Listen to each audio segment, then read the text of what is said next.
بسم الله الرحمن الرحيم. الحمد لله وكفى وسلام على عباده الذين اصطفى، أما بعد. أعوذ بالله من الشيطان الرجيم. بسم الله الرحمن الرحيم. ويوم يعض الظالم على يديه يقول يا ليتني اتخذت مع الرسول سبيلا يا ويلتى ليتني لم اتخذ فلانا خليلا لقد أذلني عن الذكر بعد إذ جاءني وكان الشيطان للإنسان خذولا. وقال الرسول يا رب إن قوم اتخذوا هذا القرآن مهجورا. وقال النبي صلى الله تبارك وتعالى عليه وسلم المرء على دين خليله فلينظر مما يخالف، أو كما قال النبي صلى الله تبارك وتعالى عليه وسلم. میرے محترم پیارے بھائیو، اللہ تبارک و تعالیٰ نے ہم کو دنیا میں جو بھیجا ہے، یہ دنیا میں بھیجنے کے مقاصد ہیں. دنیا میں کوئی بھی چیز ہو بغیر مقصد کے نہ انسان بناتا ہے نہ اللہ پیدا کرتا ہے. دنیا میں جتنی بھی فیکٹریاں ہیں، جتنے بھی کارخانے ہیں، کسی میں کپڑے بنتے ہیں، کسی میں جوتے بنتے ہیں، بڑی بڑی مشینریاں بنتی ہیں. ان تمام کے بنانے کے بڑے بڑے مقاصد ہوتے ہیں دنیا والوں کے نزدیک. اللہ تبارک و تعالیٰ نے اتنی بڑی جو انسانیت کو پیدا کیا ہے دنیا میں، یہ انسانیت کو پیدا کرنے کے بڑے مقاصد ہیں. اللہ نے کلام پاک میں دنیا میں پیدا ہونے کے مقاصد کو اللہ نے قرآن میں صراحتاً بیان کیا. قرآن جو ہے وہ اللہ کی کتاب ہے، اور اللہ کے نبی صلی اللہ تبارک و تعالیٰ علیہ وسلم کو صرف اللہ نے نبی بنا کر تو بھیجا، لیکن نبی کے ساتھ قرآن بھی لے کر بھیجا. ہماری زندگی گزارنے کے سارے قوانین، سارے کے سارے اصول کی یہ کتاب ہے قرآن. اس لیے آپ صلی اللہ تبارک و تعالیٰ علیہ وسلم نے دنیا پردہ فرمانے سے پہلے ایک بات صحابہ کے مجمع کے سامنے فرمائی اور پوری امت کو سنائی. ترکت فیکم امرین، کہ میں دو چیزیں تمہارے پاس میں چھوڑ کر دنیا سے جا رہا ہوں. دنیا میں اللہ تم کو بھی کتنی بھی عمر دے، اور تم دنیا کے کون سے بھی ڈپارٹمنٹ میں کام کرو، جاب کرو یا تجارت کرو یا پڑھو یا پڑھاؤ، دنیا کے کسی بھی شعبے میں ہو، حلال شعبہ ہے، اس کی اجازت ہے. لیکن میں دو چیزیں تم کو چھوڑ کر جا رہا ہوں، ان کو تم مضبوطی کے ساتھ پکڑ لینا تو تم کبھی بھی گمراہ نہیں ہوں گے. کتاب اللہ و سنت رسولہ صلی اللہ علیہ وسلم. ایک تو اللہ تبارک و تعالیٰ کی کتاب ہے جس کو ہم قرآن کہتے ہیں، اللہ کا کلام. غزالی فرماتے رضی اللہ تعالیٰ عنہ، جب میرے دل میں تمنا ہوتی ہے کہ میں اللہ تبارک و تعالیٰ سے باتیں کروں تو میں نماز پڑھتا ہوں. المصلی یناجی ربہ، کہ نماز پڑھنے والا جو ہوتا ہے بندہ، نماز پڑھنے والا وہ اپنے اللہ سے باتیں کرتا ہے. ہم نماز پڑھتے سورہ فاتحہ جو پورے قرآن کا خلاصہ ہے، یہ پورے قرآن کریم کا خلاصہ اللہ نے سورہ فاتحہ میں رکھا ہے. الحمدللہ رب العالمین جو پڑھتے ہیں ہم نماز پڑھتے ہیں الحمدللہ رب العالمین، تو اللہ تبارک و تعالیٰ کی طرف سے جواب آتا ہے حمید علی عبدی. یہ مکالمہ ہو رہا ہے، بات چیت، کہ میرے بندے نے میری تعریف بیان کی. ہم پڑھتے ہیں الرحمن الرحیم، کیونکہ ہماری نمازیں ہیں وہ عادت والی ہیں، عبادت والی نہیں. حالانکہ نماز اللہ تعالیٰ کی سب سے بڑی عبادت ہے. سوئچ آن ہوا، نماز شروع ہو گئی، سلام ہوا، سوئچ آف ہو گیا. ہماری نمازوں میں جان نہیں ہے، حقیقت نہیں ہے، صورت ہے. جنہوں نے اپنی محنت کر کے اپنی نمازوں کو بنایا ہے، جب وہ نماز پڑھتے ہیں تو ان کو ایسا لگتا ہے کہ وہ اللہ سے باتیں کرتے ہیں. اس لیے آپ صلی اللہ تبارک و تعالیٰ علیہ وسلم نے فرمایا صلو کما رأیتمونی مصلی، کہ تم نماز اس طریقے پر پڑھو جیسا کہ تم نے مجھے نماز پڑھتے ہوئے دیکھا ہے. اور نماز کا درجہ دل میں اتنا بڑا ہے جتنا کہ آدمی کے بدن میں سر کا حصہ. بے سر کے بغیر انسان کو کوئی انسان کہے گا؟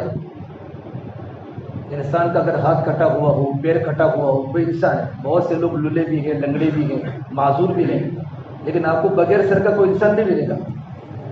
ملتا ہے؟ آپ نے کہ ہاسٹل میں کوئی رہتا ہے، کوئی پی جی میں رہتا ہو، پوری دنیا میں آپ کو نہیں ملے گا، بلکہ جناتوں میں جنات خبیث جنات جس کا سر نہیں ہوتا لیکن جنات اس کے پاس نہیں رہتے. تو نماز کا درجہ دل میں اتنا بڑا ہے جتنا کہ انسان کے بدن میں سر کا حصہ. تو آپ صلی اللہ تبارک و تعالیٰ علیہ وسلم نماز کے لیے کہنا چاہتے ہیں صرف نماز مراد نہیں ہے، تم زندگی اس طریقے پر گزارو جس طرح تم نے مجھے زندگی گزارتے ہوئے دیکھا ہے، کہ جس کی نماز مکمل اس کا دین مکمل. تو جب بندہ کہتا ہے الحمدللہ رب العالمین تو اللہ کی طرف سے آواز آتی ہے حمیدنی عبدی، میرے بندے نے میری تعریف کی. ہم اللہ تبارک و تعالیٰ کی دو صفتیں قرآن کی لیتے ہیں، الرحمن الرحیم، اللہ کتنا بڑا مہربان، کتنا نہایت رحم کرنے والا. تو اللہ تبارک و تعالیٰ کی طرف جواب آتا ہے میرے بندے اثنا علی عبدی، تو نے میری ثنا بیان کی. یہ اللہ سے باتیں ہوتی ہے نماز میں. جب بندہ کہتا ہے مالک یوم الدین، اے پروردگار تو قیامت کے دن کا مالک ہے، تو اللہ کی طرف سے آواز آتی ہے میرے بندے مجدنی عبدی، تو نے میری بزرگی بیان کی. ہم پڑھتے ہیں ایاک نعبد و ایاک نستعین، یہ اللہ تبارک و تعالیٰ ہم تیری ہی عبادت کرتے ہیں. یہ سب سے پہلے توحید ہے کہ ہمارا سر تیرے سامنے جھکتا ہے. ایاک نعبد و ایاک نستعین، ہم تیری ہی عبادت کرتے ہیں اور تجھ ہی سے مدد طلب کرتے ہیں. جس کی عبادت ہے اسی سے استعانت ہے. عبادت بھی تجھ سے، عبادت بھی تیری کریں گے، ضرورت پڑے گی مدد بھی تجھ سے طلب کریں گے. تو اللہ فرماتے میرے بندے آدھا تیرے لیے ہے آدھا میرے لیے ہے. عبادت کرنا تیری ذمہ داری، مدد کرنا میری ذمہ داری. یہ اللہ تبارک و تعالیٰ کی طرف سے نماز باتیں ہوتی ہے. پھر بندہ اللہ سے صراط مستقیم کی ہدایت مانگتا ہے، اہدنا الصراط المستقیم. پہلے اللہ سے باتیں ہوئی. جب کسی انسان سے کوئی چیز کا سوال کرنا ہو تو پہلے آدمی تعلق بناتا ہے. نماز اللہ تبارک و تعالیٰ کا تعلق ہے. اور کلمہ لا الہ الا اللہ محمد رسول اللہ یہ اللہ کی معرفت ہے. یہ معرفت ہے. یہ کسی بچے کو کسی معرفت ہوتی ہے نا، پہچان ہوتی ہے کہ تم کہاں کے ہو، تم کہاں کے ہو. اس کے بعد بندہ تعلق بناتا ہے. یہ تو اچھا لڑکا ہے، اسے تعلق بنانا چاہیے، میری زندگی بنے گی، میری آخرت بنے گی، اچھی کوالٹی والا ہے، اچھے صفات والا ہے. تو کلمہ لا الہ الا اللہ یہ اللہ کی معرفت والا کلمہ ہے. جب وہ کلمہ جب ہماری دل کے اندر اتر جاتا ہے تو پھر آدمی بندہ اللہ کا تعلق بنانے کے نماز پڑھتا ہے. فضالی فرماتے تھے جب میرے دل میں تمنا ہوتی ہے کہ میں اللہ سے باتیں کروں تو میں نماز پڑھتا ہوں، لیکن جب دل میں تمنا ہوتی ہے کہ میرا اللہ مجھ سے بات کرے تو میں قرآن پڑھتا ہوں. کہ قرآن پڑھتے پڑھتے اللہ مجھ سے باتیں کرتا ہے. اور ہم تمام کا تذکرہ اللہ نے قرآن میں کیا ہے، وَلَقَدْ أَنزَلْنَا إِلَيْكُمْ كِتَابًا فِيهِ ذِكْرُكُمْ أَفَلَا تَعْقِلُونَ.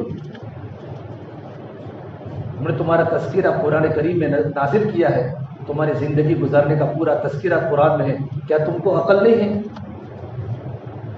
آج دنیا میں نوجوان زندگی گزارتے اپنی عقل کے مطابق، اور عقل کی ایک حد ہے. ایک ہوتی ہے عقل اور ایک ہوتی ہے نقل. نقل کیا ہے؟ یہ اللہ کے نبی کی خبر ہے. اللہ کے نبی صلی اللہ تبارک و تعالیٰ علیہ وسلم کے پاس قرآن کریم کی وحی آتی ہے. قرآن کریم کی وحی جبرائیل جیسا فرشتہ امانت دار فرشتہ اللہ تبارک و تعالیٰ کے پاس سے قرآن کریم کو لے کر 23 سال کے عرصے میں 24,000 مرتبہ آئے ہیں. جبرائیل امین یہ قرآن پاک، تاکہ میرے بندے کی زندگی کیسے گزارنی ہے. 70 سال 60 سال 50 سال 80 سال جو ہماری عمر کا حصہ ہے ہمیں کیسے گزارنا ہے تاکہ اللہ تبارک و تعالیٰ ہم سے محبت کرے، اللہ کے نبی ہم سے محبت کرے، اور ہماری زندگی کے رات و دن اللہ کی بارگاہ میں قیمتی بن جائے. اس کے لیے اللہ نے کلام پاک کو نازل فرمایا، قرآن کریم کو نازل کیا. اور آپ صلی اللہ تبارک و تعالیٰ علیہ وسلم نے قرآن کریم پڑھ کر صحابہ کو سنایا، اور اپنی پوری کی پوری پریکٹیکل زندگی اللہ کے نبی کے قرآن کے مطابق تھی. اور عائشہ کو پوچھا وہ درجہ نے کہ اللہ کے نبی کے اخلاق کیا تھے؟ کہ میرے نبی کے اخلاق قرآن ہے. کیا تم نے قرآن نہیں پڑھا؟ اگر تم نے قرآن پڑھا ہے تو ایک پورے قرآن کریم میں زندگی گزارنے کا پورا طریقہ آنکھوں کا دیکھنے کا طریقہ، زبان کے بولنے کا طریقہ، کانوں کے سننے کا طریقہ، دماغ کے سوچنے کا طریقہ، مجلس میں کیسے بیٹھنا ہے، ڈسپلن سے زندگی کیسے گزارنی ہے، بڑوں کا ادب کرنا ہے، چھوٹوں کو شفقت کرنی ہے، دوستوں سے کیسے رہنا ہے، ماں باپ سے کیسے رہنا ہے، یہ ساری کی ساری باتیں کلام اللہ میں موجود ہیں. اور جو باتیں قرآن میں ہے وہ اللہ کے نبی کی زندگی تھی. اللہ کے نبی کی زندگی تھی. آپ نے فرمایا میں 2 چیزیں چھوڑ کر جا رہا ہوں میری امت میں، اگر تم ان کو مضبوطی کے ساتھ ان کی تعلیمات کو، قرآن کریم کی تعلیمات کو اور میرا طریقہ، میری سنتوں کو اگر تم مضبوطی کے ساتھ پکڑ لو گے تم کبھی بھی گمراہ نہیں ہوں گے. بہت سے لوگ دنیا میں گمراہ ہو رہے ہیں. یہ ہماری لگژری ایک جگہ ہے، وہاں ایک بچہ نوجوان ہماری مسجد میں آیا، کچھ بچے لے کر آئے کہ مولانا میں اللہ کو نہیں مانتا ہوں. ملحد بن چکا، مسلمان کا بیٹا، اس کے ابا 5 وقت کے نماز کے پابند ہیں کہ میں نہ اللہ کو مانتا ہوں نہ نبی کو مانتا ہوں. میں کہا تم کہاں تعلیم حاصل کی؟ میں انگلینڈ میں تعلیم حاصل کی. کہ 14 سال سے تم جھوٹ بولتے ہو کہ جنت ہے جہنم ہے. نہ جنت ہے نہ جہنم ہے، نہ مرنے کے بعد حساب و کتاب ہے. اس کو اتنا سمجھایا گیا، سمجھانے کے بعد بھی کہا میں اس کے بارے میں غور و فکر کروں گا. میں نے کہا تم نے کیسے سیکھا؟ یہ ہمارا جو مجمع جاب کرنے والے جو ہمارے جو طلبہ اسٹوڈنٹس بھی ہیں، اور اسٹوڈنٹ میں اپنی مکمل تعلیم حاصل کرنے کے بعد جاب بھی کر رہے ہیں، تو آپ جہاں پڑھتے ہیں، کالج میں پڑھتے ہیں، یونیورسٹی میں پڑھتے ہیں، وہ اللہ کو تو نہیں بولا جاتا، بس سائنس بولا جاتا ہے، اللہ کے غیر کو بولا جاتا ہے. لیکن بندہ سائنس کے ذریعے اللہ تک پہنچتا ہے. مولانا عمر صاحب پالو پوری فرماتے تھے جہاں سائنس کی انتہا ہوگی وہاں سنت کی ابتدا ہوگی. سائنس کی انتہا جہاں سائنس ختم وہاں سنت شروع ہوگی.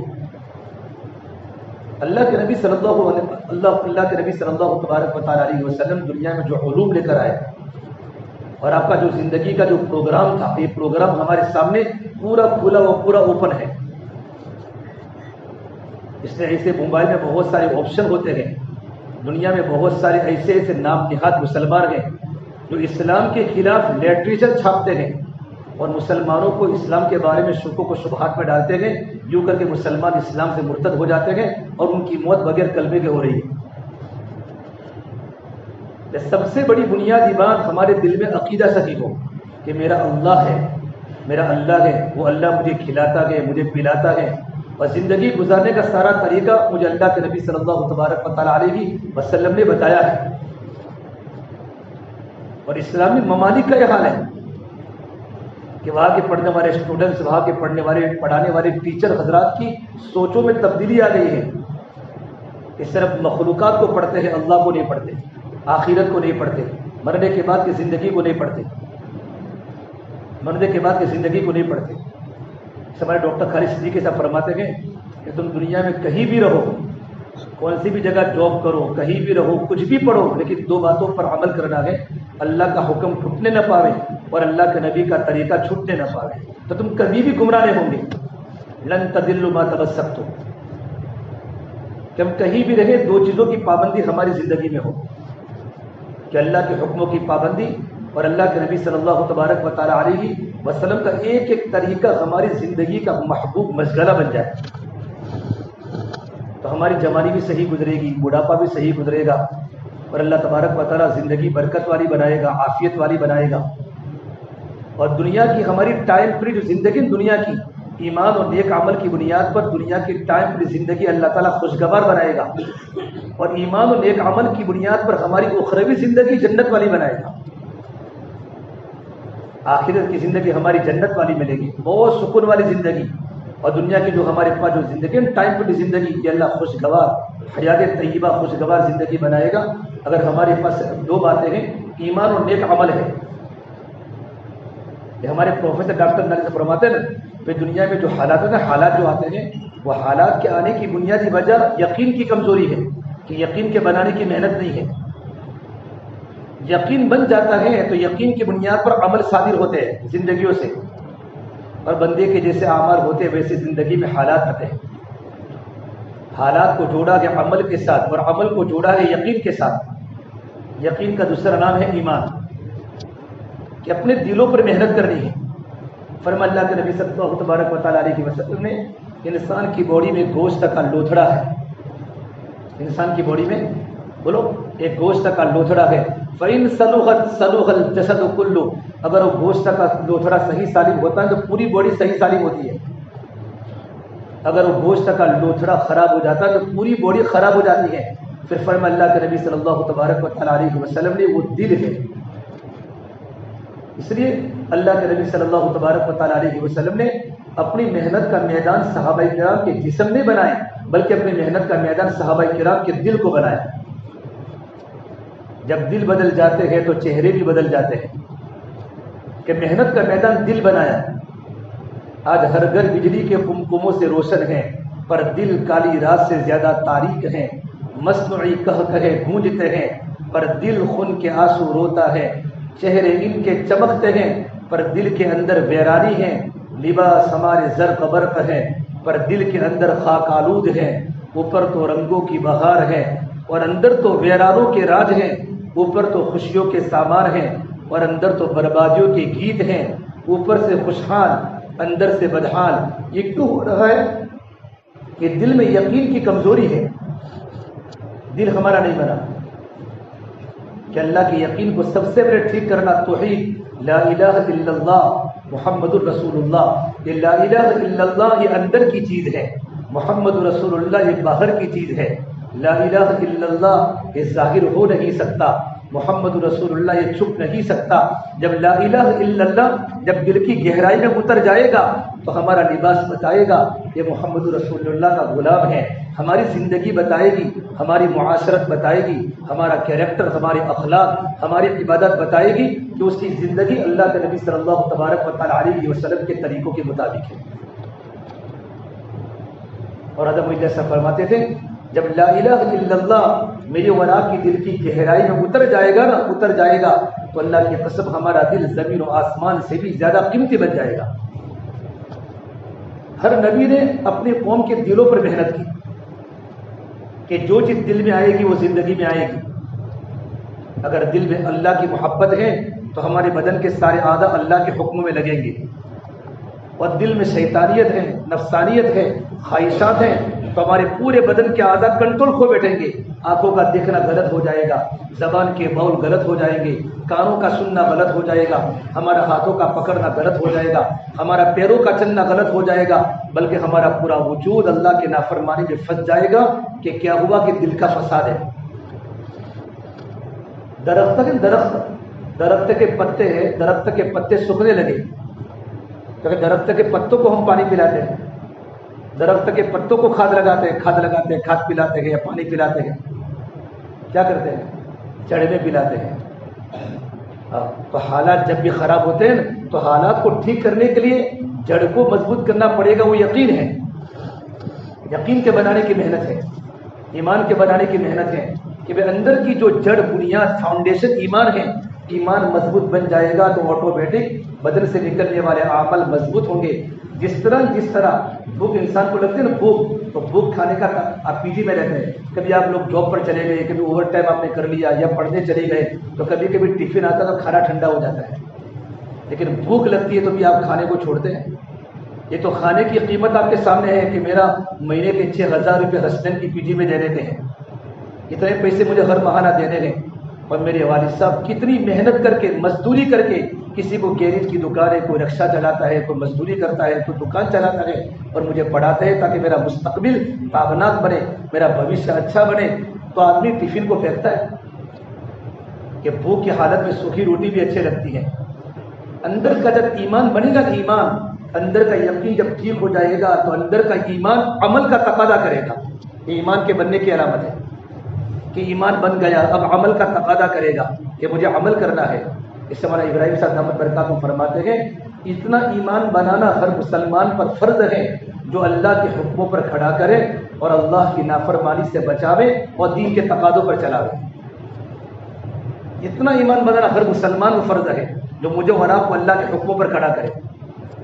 دیکھو کمزور ایمان ہوگا، کمزور ایمان، تو کمزور ایمان سے انسان نماز پڑھے گا، رمضان کا روزہ بھی رکھے گا، لیکن گناہوں سے نہیں بچے گا۔ خلوت کے تنہائیوں کے گناہوں سے بچنے کے لیے مضبوط ایمان چاہیے، مضبوط ایمان۔ ابن عمر سے کسی نے پوچھا، سئل ابن عمر الصحابۃ یضحکون، کہ صحابہ کرام کا مجمع ہنستا تھا؟ صحابہ بھی تو انسان تھے. کہا نعم، صحابہ کرام کا مجمع ہنسنے کی باتوں میں ہنستا تھا، ولکن والایمان فی قلوبہم اعظم من الجبال، لیکن ہنسنے کے وجہ صحابہ کرام کا ایمان پہاڑوں سے زیادہ وزنی ہوتا تھا، اور پہاڑوں سے زیادہ مضبوط صحابہ کا ایمان ہوتا تھا. اس لیے اللہ تبارک و تعالیٰ نے قرآن کریم میں ہمیں جو کہا ہے نا، یا ایھا الذین آمنوا آمنوا کما آمن الناس، ایمان والو تم ایمان لے آؤ جیسا کہ صحابہ ایمان لے آئے. تو صحابہ کا ایمان اللہ تبارک و تعالیٰ کو مطلوب ہے. اب ایمان کہتے ہیں کس کو؟ اکثر ہمارے چھوٹے چھوٹے نوجوان لڑکے ہیں، اسٹوڈنٹس ہیں، عمریں تو بڑی ہے آپ کی ماشاءاللہ. ایمان نام ہے یقین و تقوی کا. یقین و تقوی ہماری دل کی رگ رگ میں ایک اللہ بس جائے. اس لیے اللہ کے نبی صلی اللہ تبارک و تعالیٰ علیہ وسلم اللہ سے کیسا ایمان مانگا؟ اللہم انی اسألوک ایمان یباشر قلبی، یہ اللہ میں تو ایسے ایمان کا سوال کرتا ہوں جو میرے دل کی رگ رگ کو چھو لے ہوئے. بھائی جلیبی جانتے ہو؟ جلیبی اکثر فجر کی نماز کے بعد جوہا پورا میں جلیبی بنتی ہے، آپ لوگ کھانے جاتے ہو، کیونکہ پی جی والے اکثر کبھی چھٹی میں جاتے ہیں کھانے کے لیے. تو جلیبی اگر سوکھ جاوے تو کیسی لگتی ہے؟ بولو، میٹھی. اور فریش ہو تو بھی میٹھی. کہ جلیبی نے شکر کو چوس لیا ہے. فریش ہو تو بھی میٹھی، سوکھی ہو تو بھی میٹھی. اللہ میں تو ایسا ایمان مانگتا ہوں جو میرے دل کی رگ رگ کو چھو لے گئے. جب اندر کا ایمان، اندر کا یقین ٹھیک ہو گیا تو آٹومیٹک ہماری پوری زندگی اللہ کے حکموں کے سامنے جھک جائے گی. رسم و رواج سے نفرت ہوگی، سنتوں سے محبت ہوگی، گناہوں سے نفرت ہوگی، اللہ کے حکموں سے محبت ہوگی. کہ اندر کا فاؤنڈیشن، اندر کی بنیاد یقین مضبوط بن چکا ہے. اب انسان قادر اللہ کی طرف جائے گا. بہت سے نوجوانوں کو دیکھو، آپ پی جی میں دیکھو، ہاسٹل میں دیکھو، راتوں کو اپنی بستروں کی چادر کو پھینک کر ہاسٹلوں کے کمروں میں تہجد پڑھتے ہیں، اور ان کی آنکھیں بھیگی ہو جاتی ہیں، اور ٹپ ٹپ بالکل جوانی خواہشات کے ساتھ بالکل جوان ہیں، خواہشات بھری ہوئی ہیں، شیاطین نفسانی خواہشات کے اوپر حملے ہو رہے ہیں. لیکن اندر کا یقین اتنا مضبوط اللہ کی ذات پر ہے، اور اتنا اندر کا تقوی بنا ہوا ہے، اللہ کا ڈر پیدا ہو رہا ہے. اس کا اندر کا ایمان راتوں کے اندھیروں میں، خلوتوں میں اللہ کی فرما برداری پر کھڑا کرتا ہے. جس کو اللہ نے قرآن میں کہا تتجافى جنوبهم عن المضاجع يدعون ربهم خوفا وطمعا. کہا گے وہ میرے نوجوان بندے کہ جن کے پہلو راتوں کو بستروں سے جدا رہتے ہیں اور راتوں کو مصلی پر کھڑے ہو کر اللہ کو پکارتے ہیں. یہ ہماری علی گڑھ یونیورسٹی، علی گڑھ ڈاکٹر افرائی میں بھی کل ہند کے مشورے میں آئے تھے، گودرا میں فرماتے تھے آپ جب ہمارے یہاں ہوں گے، آپ کسی بھی کمروں میں گھسوں گے تو آپ کو لگے گا کہ کوئی دارالعلوم کے طلبہ ہے. اکثر میڈیکل سائنس کے اسٹوڈنٹ ہیں، وہ آگے لوگ ڈاکٹری کرتے ہیں، میڈیکل پڑھتے ہیں، نہ معلوم کون سی ڈگریوں میں پڑھتے ہیں، لیکن دعوت تبلیغ کی محنت کی برکت سے وہ فیدہ اور ماحول بنا ہے کہ پڑھانے والا بھی مولوی صاحب لگتے ہیں. آج لوگ کیا سمجھتے ہیں؟ مولانا کو پوچھتے ہیں کہ مولانا کو صرف چاند کی تاریخ کا پتہ ہوتا ہے، کیا سمجھتے ہیں؟ لیکن تبلیغ کی برکت سے اللہ تعالیٰ بڑے بڑے پروفیسروں کو، بڑی بڑی ڈگریاں حاصل کرنے والے کو ان کی زندگی علماء کے مطابق بنا لی. علماء کے مطابق کا مطلب یہ ہوتا ہے اللہ کے نبی کی سنتوں کے سانچے میں ڈل گئے. ان کا بولنا، ان کا دیکھنا، ان کی پوری زندگی. ڈاکٹر صاحب فرماتے ہیں کہ ہماری جماعت کے ایک مرتبہ تو ہمارے یہاں کے بہت بڑے doctor, M B B S پڑھانے والے، میڈیکل میں بھی ایم بی بی ایس پڑھانے والے ڈاکٹر، اور راستے میں بس میں نکلے، وہاں سے کوئی چچا گزرے تو مولوی صاحب ہوں گے. اچھا مولوی صاحب چاند کی تاریخ کون سی ہے؟ بھی بیچارے پڑھے لکھے آدمی تھے. کہا 30 سے کمی ہوگی، اوپر تو نہیں ہوگی. کیا ہوگی؟ 30 سے نیچے ہی ہوگی. تو وہ لگا بوڑھا کہ یار مولوی صاحب کو ہوشیار لگتے ہیں. مولانا عمر صاحب پالم رحمۃ اللہ علیہ ہمارے بہت بڑے بزرگ گزرے ہیں. ان کے پاس کچھ لوگ آئے، سائنٹسٹ بچے، ذاکر حسین کالج سے، کہ چلو تھوڑا کامنٹ کریں گے، مولانا کی مذاق کریں گے. اور مولانا کے پاس آئے کہ مولانا کچھ پتہ بھی ہے کہ کیا ہوا؟ کہ اب تو لوگ چاند پر پہنچ گئے. ابھی چلتا ہے پیپر میں روزانہ، چاند پر گئے ہندوستان والے، کہ لوگ چاند پر پہنچ گئے. کچھ پتہ بھی ہے؟ صرف تبلیغ کرتے ہو؟ کہ ہاں ہم کو سب کو پتہ ہے. بس تھوڑی دیر کا انتظار ہے، تھوڑا راستہ ہموار ہو جائے تو جماعت وہاں بھیجنی ہے۔ وہ تو آئے تھے کامنٹ کرنے کے لیے، کہا یہ مولوی صاحب ہم نے تو آدھی کی، اس نے تو پوری سنا دی۔ تو تبلیغ کا کام کی برکت سے اللہ تعالیٰ نے لوگوں کی زندگیوں کو پلٹ دیا۔ ہمیں جب ہم تھے ہماچل میں جماعت میں تھے تو ہمارے ساتھ پڑھے لکھے لوگ تھے، تو 2 پولیس والے آئے جماعت کے پاس کہ مولوی صاحب تھانے میں بات کرنی ہے۔ کس میں؟ تھانے میں۔ تھانے میں بات کراؤں گے کہ 50% مسلم ہیں پولیس والے اور 50% غیر مسلم ہیں، اور جو مسلمان ہیں سے بہت سے پولیس والے دعوت کے کام میں لگے ہوئے ہیں۔ تو ہم نے کہا بھائی بات تو نہیں ہوگی، ہو سکتا ہے وہاں بات ریکارڈ ہوتی ہے، بات کا ایک بات سلیپ ہو جائے گی، کوئی ایسی بات نکل جائے گی جو وہاں کے رولز کے خلاف ہوگی تو ہماری پکڑ کا ذریعہ بنے گی، کہ ایسا کچھ بھی نہیں ہوگا۔ اتنا ہے کہ جس کو تم بات کرنے کے لیے بھیجو وہ تھوڑی سمجھ بوجھ سے بات کرے اور اخلاقی پہلو پر بات کرے۔ تو ہمارے ساتھی بہت سمجھدار قسم کا مجموعہ تھا، ان کو 2 ساتھیوں کو بھیجا اور پورا ڈپارٹمنٹ جمع ہے، پولیس افسر بھی ہیں، اور ان کے سامنے بات کی اخلاقی پہلو پر، اللہ کے نبی کے کیریکٹر کھولا، اللہ کے نبی کی زندگی کھولی کہ میرے نبی کا دنیا میں آنے کے مقاصد کیا کیا تھے، اور اللہ کے نبی کیا چاہتے تھے، اور اللہ اپنے بندوں سے کیا چاہتے ہیں۔ یہ پوری بات کہی، غیر مسلم اسٹاف بھی سنتا ہے، مسلمان بھی سن رہا ہے۔ تو وہاں کے پولیس افسر نے کہا تم اتنا بڑا کام کرتے ہو تو اس کام کے مقاصد کیا ہے، اس کام سے تم کیا چاہتے ہو؟ اس کام سے بھی چاہتے ہیں کہ کوالٹی ہماری زندگی میں آئے، اچھے صفات ہماری زندگی میں آئے، اور ہم دنیا میں اللہ کے اچھے بندے بن کے زندگی گزارے، اور اچھے صفات آوے، اچھی کوالٹیز آوے۔ جیسے کہ امانت داری ہے، کہ امانت داری کو کوئی ناپسند کرتا ہے امانت داری۔ تو بات کرنے والے نے یوں کہا بات بات میں کہ چور بھی امانت داری کو پسند کرتا ہے۔ کون ہے یہ چور؟ چوری کرے گا، جب چوری ہو جائے گی تو پھر کیا کہیں گے؟ بھائی حصہ امانت داری سے تقسیم کرنا۔ چور کہتا ہے نا آپس میں، کیا کہتے ہیں؟ بھائی حصے کرو تو کیسے کرنا؟ امانت داری سے کرنا۔ بے ایمانی سے چوری کی ہے، اب چوری کر کے کیا کہتے ہیں؟ بھائی حصے جب تقسیم کرو نا پیسوں کے تو امانت داری سے کرنا، کہ امانت داری کو تو چور بھی پسند کرتا ہے۔ وہ پولیس افسر اتنا ہنسا اور یوں کہا ہمارے پورے اسٹاف کی جتنوں کی تشکیل کرو سب کو جماعت میں لے جاؤ، کسی کی تنخواہ سیلری نہیں کٹے گی۔ یہ خوبیاں ہے، خوبیاں۔ یہ سارے جوڑ کرنے کا مقصد میرے بھائیوں بزرگوں کو یہ ہے کہ جوڑ کرنے کے مقاصد ہے کہ دنیا کی گندگیوں میں اور دنیا کی لت پت میں ہم پھنسے ہوئے ہیں، اللہ کے دین کی باتوں کو سننے کے بعد ہمارے دل بیدار ہوتے ہیں۔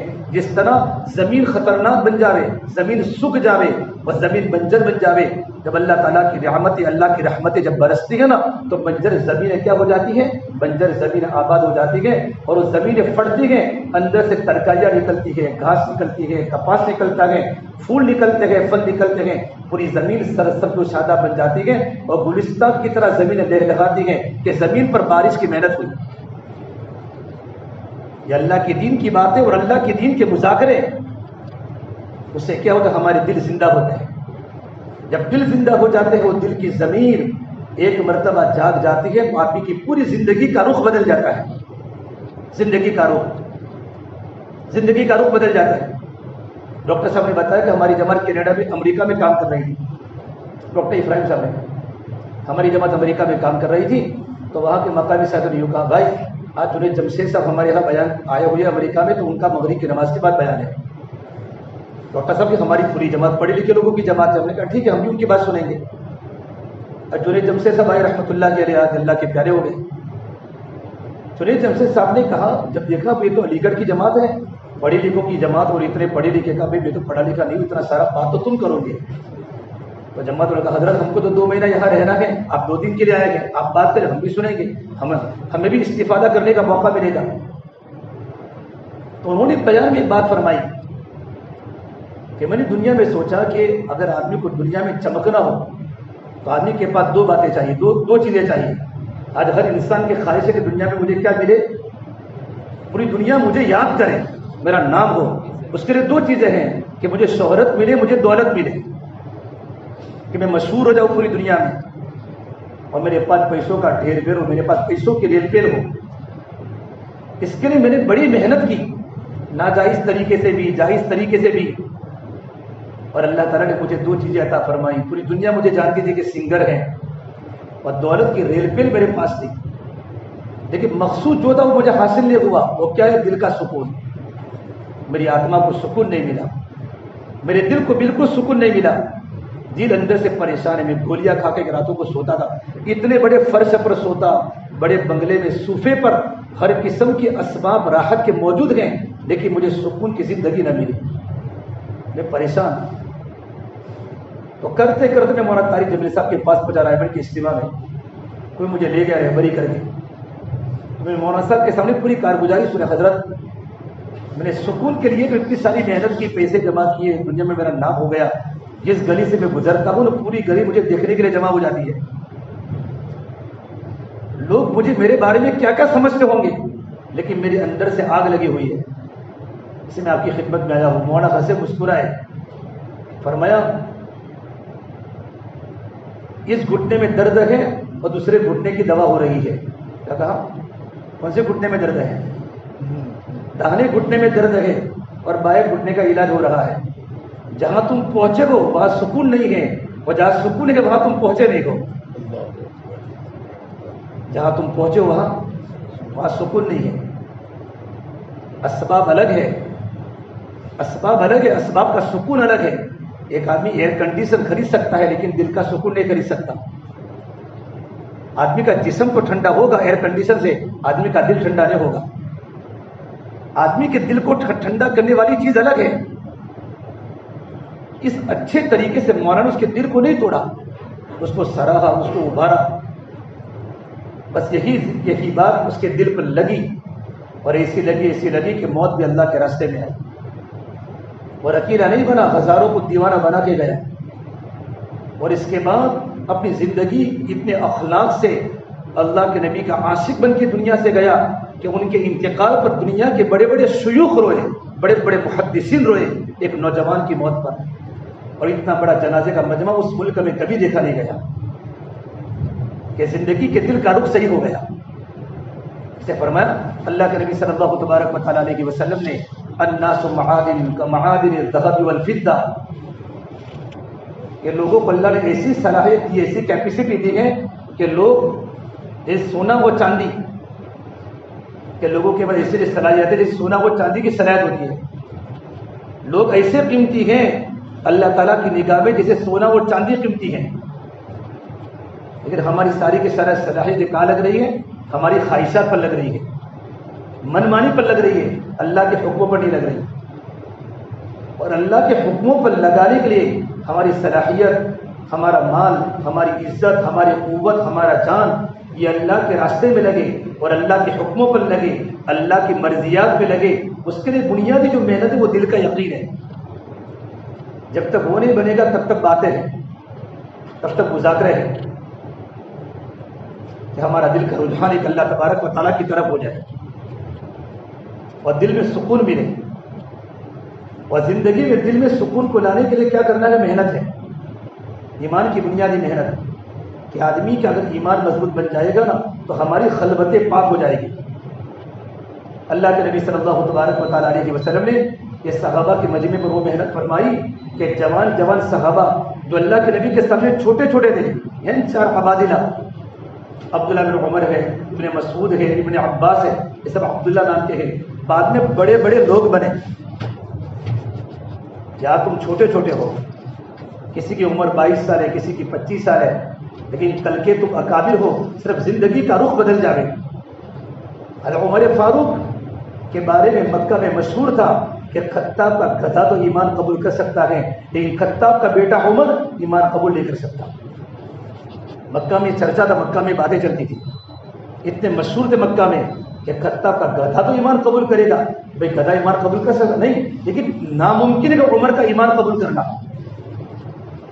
لیکن جب اللہ کے نبی صلی اللہ تبارک و تعالیٰ علیہ وسلم کے ہاتھ میں آئے ہیں اور اللہ کے نبی کا رنگ چڑھا ہے تو ساری کی ساری صلاحیتیں کہاں لگی؟ اتنی بڑی صلاحیت لگی اور اتنے بڑے قیمتی انسان بنے کہ میرے نبی نے فرمایا اگر میرے بعد کوئی نبی ہوتے تو عمر ہوتے. لو کان بعدی نبی لکان عمر, اگر میرے بعد کوئی نبی بننے کے قابل ہوتے تو عمر ہوتے, لیکن چونکہ نبوت کا دروازہ بند ہو چکا ہے. وہ زندگی میں وہ کوالٹیز, وہ صفات اور وہ محاسن حضرت عمر کی زندگی میں آئے. سرحد کیا لگ رہی تھی؟ بوتوں پر لگ رہی تھی, بلکہ نبی کے قتل کرنے کے در پہ تھے. لیکن دل کا رخ جب بوڑھا ہے تو دنیا میں حضرت عمر کی وہ زندگی اور زمانے خلافت المومنین کے زمانے میں کتنا 4 مربع لاکھ تو دنیا میں اسلام کا جھنڈا لہرایا. کتنا بڑا کام اللہ سے دیا ہے, اللہ نے دیا ہے. دریائے نیل کا پانی نہیں بہتا. جس کا پانی ہے مصر میں دریائے نیل, بہت سارے عرب ملے حرم شریف میں, مصر والے مصری وہاں بہت ہیں, تو ان سے دریائے نیل کے بارے میں بہت پوچھا. آج بھی دریائے نیل برابر بہہ رہا ہے دریا. اسلام کے قبول کرنے کے پہلے وہاں ماحول تھا کہ دریائے نیل جب تک وہ خوبصورت لڑکی کو جب تک اس میں بنا سوا کر سمندر کے نظر نہیں کرتے تب تک پانی اوپر نہیں آتا تھا. اللہ تعالیٰ بھی ان کے عقیدے کے مطابق سمندر چلاتا تھا. جب اسلام آیا اور اسلام نے ساری کی ساری چیزیں کاٹی. عمر بن عاص مصر کے گورنر ہیں, کہیں تو نہیں ہو سکتا, اسلام میں تو جائز نہیں ہے کہ کسی لڑکی کو زبردستی سمندر میں ڈالنا, سمندر کے نظر کرنا, کہ سمندر کا پانی بگے, اسلام اجازت نہیں دیتا. چل نہیں کیا تو پانی نیچے چلا گیا بالکل سمندر کا, اور لوگ ہجرت کر کے ملک چھوڑنے لگے. تو حضرت عمر بن عاص نے خط لکھا ہے, لیٹر لکھا حضرت عمر فاروق پر مدینہ منورہ میں. اب المومنین یہ ماجرا ہے. حضرت عمر نے خط کس نے لکھا تھا؟ عمر بن عاص نے لکھا تھا, لیکن خط کا جواب حضرت عمر بن عاص کو نہیں دیا. ایک پرچی میں خط لکھا دریا کے نام پر کہ خط دریا کے اندر پھینک دینا. اس کو یہ لکھا تھا اگر تو اللہ کے حکم سے چلتا ہے تو چل, اگر تجھے اللہ کے حکم سے اگر تو نہیں چلتا دریا تو تیری نہ مجھے ضرورت ہے نہ اللہ کو ضرورت ہے. اتنی پرچی جیسے سمندر میں ڈالی, پانی بالکل بڑھ گیا, آج تک وہ دریا بہ رہا ہے. عقیدے کو ٹھیک کیا ہے کہ کرنے ذرنے والی سلسلات کون سی ہے؟ اللہ تبارک و تعالیٰ کی ہے. اندر کے یقین کو ٹھیک کرنا, جب اندر کا ایمان بن جاتا ہے بھائیو تو آدمی خلوتوں کے تنہائیوں کے گناہوں سے بچتا ہے, اللہ کی نافرمانی سے بچتا ہے. اور آج ہمارے پاس گناہوں کے بڑے بڑے اسباب موجود ہیں. ہر ایک کے جیب میں گناہ ہے. یہ موبائل نہیں ہے, یہ جہنم کا سلگتا ہوا انگارہ ہے. اگر موبائل کا صحیح استعمال نہ ہوا, اس کا استعمال غلط ہوا, تو انسان کی زندگی جہنم کے کنارے تک پہنچ جاتی ہے. اور کتنے نوجوانوں کی انرجیاں نکاح کے پہلے ختم ہو چکی, ان کی زندگیاں برباد ہو چکی, اور وہ سبب و کباب کے اندر مبتلا ہے. ایمان کی کمزوری کی وجہ سے آدمی کی زندگی برباد ہو گئی. ذرا آپ نے کہا اسے ہمیشہ اللہ کا ڈر. اسے لقمان حکیم نے اپنے بیٹے کو فرمایا, یا بنی انہا ان تک مثقال حبۃ من خردل فتکن فی صخرہ. اے میرے پیارے بیٹے, اگر تو کوئی نیکی کرے یا تو کوئی گناہ کرے, رائے کے دانے کے برابر پہاڑوں کی چٹانوں پر کرے, آسمان کے کناروں پر کرے, یا زمین کے تہخانوں میں کرے, یأتی بہ اللہ, اللہ اس کو ظاہر کر کے رہے گا. یہ اللہ کی صفت ہے. راتوں کا تڑپنا, راتوں کا رونا اللہ امت کے سامنے لائے گا, اور راتوں کے خلوتوں کے گناہ بھی اللہ امت کے سامنے کھولے گا, کیونکہ اللہ کی صفت ہے ان اللہ لطیف خبیر. اللہ بندوں کی باریک باریک چیز کو دیکھ رہا ہے. یہ کیفیت میری اور آپ کی بنے کہ میرا اللہ میرے ساتھ ہے, میرا اللہ مجھے برابر دیکھ رہا ہے. اللہ معی اللہ ینظرنی, اللہ میرے ساتھ ہے, اللہ میری خلوتوں کو بھی جانتا ہے. لیکن قرآن کریم میں اللہ فرماتے ہیں میرے بندے, اللہ تو زور سے بولتا ہے تو بھی جانتا ہے, تو آہستہ بولتا ہے تو بھی اللہ جانتا ہے. یعلم السر واخفی, تیرے دل میں کوئی ارادہ نیکی کا ہو یا برائی کا ہو, اللہ اس کو بھی جانتا ہے. واخفی, ابھی تک تیرے دل میں ارادہ نہیں آیا, مستقبل میں تیرے دل میں کون سا ارادہ آئے گا اللہ کو اس کا بھی علم ہے. اور میرا اور آپ کا واسطہ اس اللہ سے ہے. اگر زندگی کو خوشگوار بنانی ہو, چین والی بنانی ہو, سکون والی بنانی ہو دنیا کی زندگی, تو کیا کرنا پڑے گا؟ ایمان اور عمل کو ٹھیک کرنا پڑے گا. ایمان اور عمل کو ٹھیک کرنا پڑے گا, یقین کو مضبوط کرنا پڑے گا. ایمان بنے گا تو اعمال بنیں گے, اور اعمال بنیں گے تو اخلاق بنیں گے, اور اخلاق بنیں گے تو ہی معاشرہ پاکیزہ بنے گا. سب سے بڑی چیز ایمان ہے. اللہ کے نبی صلی اللہ تبارک و تعالیٰ علیہ وسلم نے صحابہ کرام کو کہاں سے کہاں کھڑا کر دیا, اور صحابہ کی صلاحیتیں کہاں لگی. کون سے ملکوں میں جا کر صحابہ نے اسلام کے جھنڈے کو بلند کیا. وہ بتوں کے پوجا کرنے والے, جن کو لکھنا پڑھنا بھی نہیں آتا تھا, جن پر حکومت کرنے کو تیار نہیں ہوتا تھا, لیکن جب محنت ہوئی اور دل کا رخ صحیح ہوا, تو دل کے رخ کے صحیح ہونے کی وجہ سے انسانوں کی زندگی وہاں پلٹی, اور ہزاروں لوگوں کے دلوں کے پلٹنے کا ذریعہ بن گئی صحابہ کی جماعت. اس لیے اپنی جمانے کی حفاظت بہت ضروری ہے. اسے فرمایا نا کل قیامت کے میدان میں اللہ تبارک و تعالیٰ 4 باتوں کا جب تک سوال نہیں کرے گا تب تک ہمارا حساب نہیں ہوگا. پہلا کیا ہے؟ عن عمرہ فیما فناہ، تم نے زندگی کو کہاں لگایا. اپنی عمر کے بارے میں سوال ہوگا. ایسا نہیں کہ بھائی 40 سال کی زندگی کھایا پیا، 50 سال کی زندگی، 60 سال کی زندگی، ایسا نہیں ہے. مستقل زندگی کے بارے میں اللہ تعالیٰ ہم سے حساب لے گا. زندگی میں جوانی بھی آ گئی، بڑھاپا بھی آ گیا، بچپنا بھی آ گیا، لیکن دوسرا سوال صرف جوانی کے بارے میں ہے. عن شبابہ فیما ابلہ، ارے میرے بندے یہ جوانی کے تُنے قیمتی دن تُنے کہاں خرچ کیے؟ صحابہ کی جوانیاں کہاں خرچ ہوئی؟ حضرت عمر کے زمانے میں ایک نوجوان تھا بچہ، عشاء کی نماز مسجد میں پڑھتا تھا، عشاء کی نماز مسجد میں، اور عشاء کی نماز کے پڑھنے کے بعد اور یہ صرف عبادت کرتا، پڑھا لکھا بچہ، قرآن و حدیث کے علوم اس کی زندگی میں تھے، اطاعت گزار، اور اپنی جوانی بے داغ جوانی، دیکھنا بولنا. اتنے بڑے صحابی المومنین اس کی عبادت پر رشک فرماتے تھے. عشاء کے بعد گھر پر جا کر ماں باپ کی خدمت کرتا تھا، اپنے ابا کی خدمت. نوجوانوں، اکثر نوجوانوں نے موبائل کے آنے کے بعد کبھی پتہ نہیں ہوگا کہ اپنے ابا کے سر کو دبایا ہو اور ماں باپ کی خدمت کرو. آپ کو پڑھانے کے پیچھے اپنے ماں باپ کا خون اور پسینہ بہا ہے، تب جا کر ہمارے بچے پڑھ رہے ہیں اور پی جی او میں رہ رہے ہیں. 6-6 ہزار کا ماہانہ خرچہ کوئی معمولی نہیں ہوتا. ان کو جا کر پوچھو اسی مندی کے حالات میں ماں باپ کیا کرتے ہیں. امام شافعی رحمۃ اللہ علیہ اتنے بڑے امام بنے، 14 سال کی عمر میں امام شافعی بن چکے تھے، اور قرآن و حدیث کا علم اتنا زیادہ تھا کہ بڑے بڑے سفید داڑھی والے علماء ان کے درس فقہ میں بیٹھا کرتے تھے. جب رات کا وقت ہوتا تھا اپنی ماں کے پیروں کو چومتے تھے اور اپنی ماں کے پیروں کو چاٹتے تھے. تو اس وقت ان کی موڑی مارے کا بیٹا انت امام العرب والعجم، تو عرب اور عجم کا امام ہے، تیرا اتنا بڑا مقام دنیا میں ہے کہ عرب کی تیرے پیچھے چلتے ہیں اور عجمی کا مجمع تیرے پیچھے چلتا ہے، اور تو میرے پیروں کو چومتا ہے، میرے پیروں کو چاٹتا ہے. تو فرماتے ماں میں تمہارے پیروں کو نہیں چاٹتا، میں تو جنت کی نعمتوں کو چاٹ رہا ہوں کہ میرے اللہ نے میرے ماں کے پیروں کے نیچے اللہ نے جنت بنائی ہے. اور نوجوان اپنے ماں باپ کی خدمت کرتا. لیکن اس زمانے کے اندر بھی ایک مدینہ منورہ کی غریب ایک لڑکی اس کو اپنی طرف بلاتی تھی. اندر کا ایمان مضبوط ہوگا کہ میرا اللہ مجھے دیکھتا ہے، کتنا ہی گناہوں کا گندا ماحول کیوں نہ ہو، آدمی کے دل میں اس بات کا پکا یقین ہے مجھے اللہ کے سامنے جواب دینا پڑے گا، اور ہر گناہ کے پیچھے مصیبت کھڑی ہے، ہر گناہ کے پیچھے مصیبت کھڑی ہے. یہ یاد رکھنا، ایسا مت سمجھنا کہ میں نے غلط بولا ہے، میں نے غلط دیکھا ہے، میں نے غلط میوزک سنے ہیں اور میں نے غلط کام کیا ہے تو اس کا نتیجہ اچھا آئے گا. عذاب کی شکل یہ نہیں کہ اللہ آسمان توڑے گا، زلزلہ لائے گا، یہ شکل نہیں ہے. اللہ سب سے پہلے اللہ کا عذاب دل پر آتا ہے کہ اللہ اس کے دل میں آگ لگا دیتا ہے، دل ویران ہو جاتے ہیں، دلوں کی بستی برباد ہو جاتی ہے.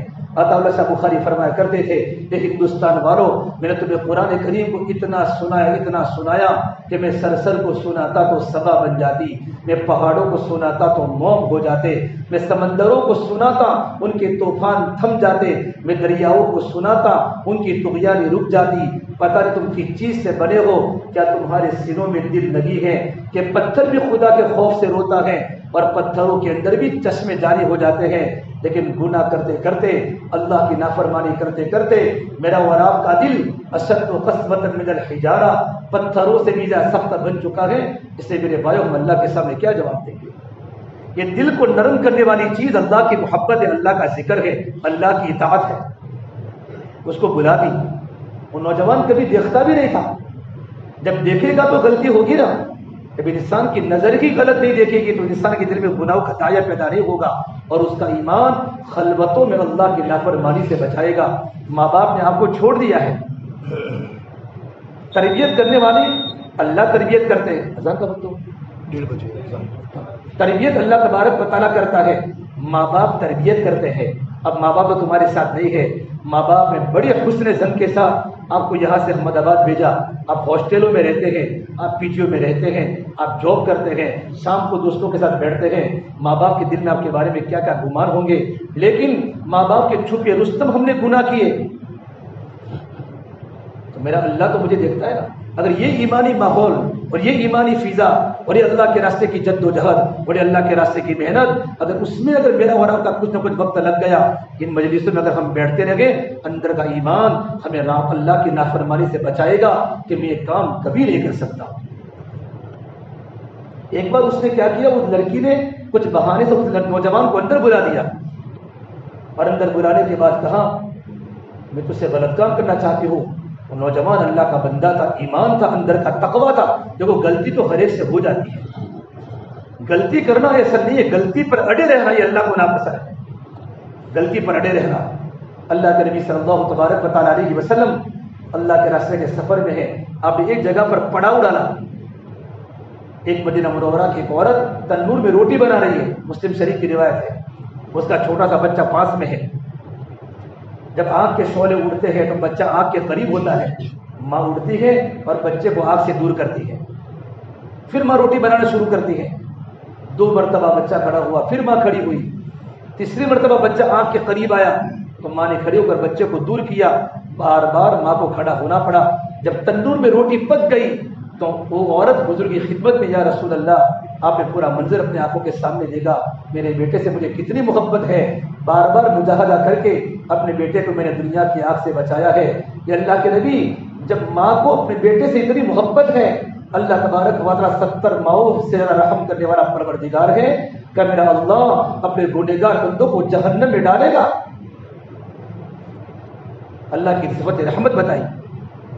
جب عورت نے یہ کہا تو اللہ کے نبی صلی اللہ تبارک و تعالیٰ علیہ وسلم اپنی نظر کو نیچے جھکا لی اور آپ پھوٹ پھوٹ کے رونے لگے اور آپ کی داڑھی آنکھوں میں بک گئی۔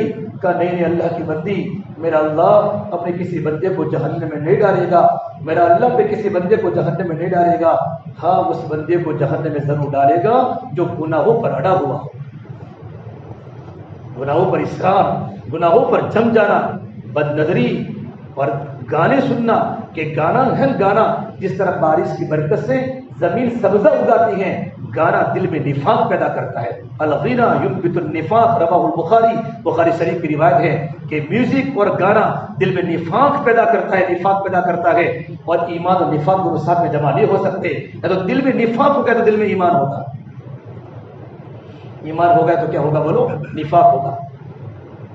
اور نوجوان نے میں تو یہ نہیں کر سکتا، اچانک اس کی زبان پر آیت جاری ہو گئی، ایمانی ماحول میں تھا بھائی، مسجد نبی کی مجلسوں میں بیٹھتا تھا، ان الذین اتقوا اذا مسهم طائف من الشیطان تذکروا فاذا هم مبصرون، کہ جن لوگوں کی زندگی میں تقوی ہوتا ہے، اللہ کا ڈر ہوتا ہے، جب ان کے سامنے کوئی شیطانی حربے ہوتے ہیں، شیطانی حملے ہوتے ہیں تو فوراً اپنے آپ کو بچاتے ہیں۔ یہ آیت پڑھتے پڑھتے وہ نوجوان بے ہوش ہو گیا، دل میں اللہ کا ڈر دل میں آ گیا، یہ نہیں کر سکتا، بے ہوش ہو گیا۔ وہ لڑکی نے بہت کوشش کی اس کو ہوش میں لانے کی، اس کی باندھی آئی لیکن بچہ ہوش میں نہیں آ سکا، اور اس کے ابا اس کے انتظار میں ہے کہ میرا بیٹا ابھی تک کیوں نہیں آیا گھر پر۔ پھر باندھی نے اور اس لڑکی نے اس نوجوان کو اٹھا کر اس کے باپ کے گھر کے آگے ڈال دیا، ہے تو صحابہ میں ہے۔ جیسے ابا نے دروازہ کھولا تو بیٹا پڑا ہوا ہے بے ہوش، فوراً گھر والے جمع ہو گئے اور کسی بھی طرح لڑکے کو ہوش میں لانے کی کوشش کی۔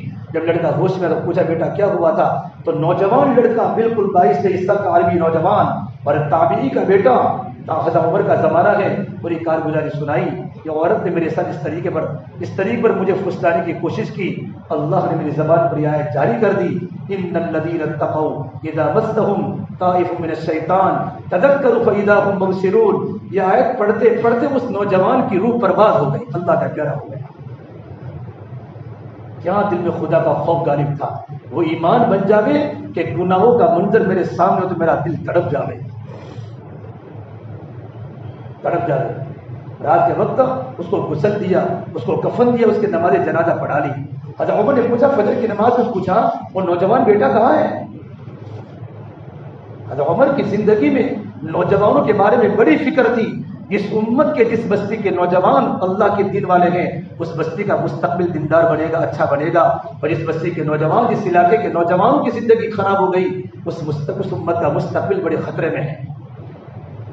کبھی مومنین اس بچے کا تو انتقال ہو گیا، رات کو غسل بھی دیا، کفن بھی دیا، نماز جنازہ پڑھا لی، اور مومنین اپنی داڑھی کو پکڑ کر روتے روتے بقی میں آئے، جنت البقیع میں کا دوبارہ صفے بناؤ، اور صفے بنانے کے بعد دوبارہ نماز جنازہ پڑھائی اور اس کی قبر پر آیت پڑھی وَلِمَنْ خَافَ مَقَامَ رَبِّهِ جَنَّتَانِ، وہ انسان جو اللہ کے سامنے کھڑے ہونے سے ڈرے کہ مجھے اللہ کے سامنے اپنی زندگی کا جواب دینا ہے، اس کے لیے اللہ 2 جنتیں تیار کی ہیں۔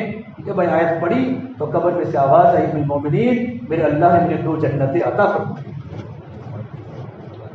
میرے اللہ نے مجھے 2 جنتیں عطا فرما دی۔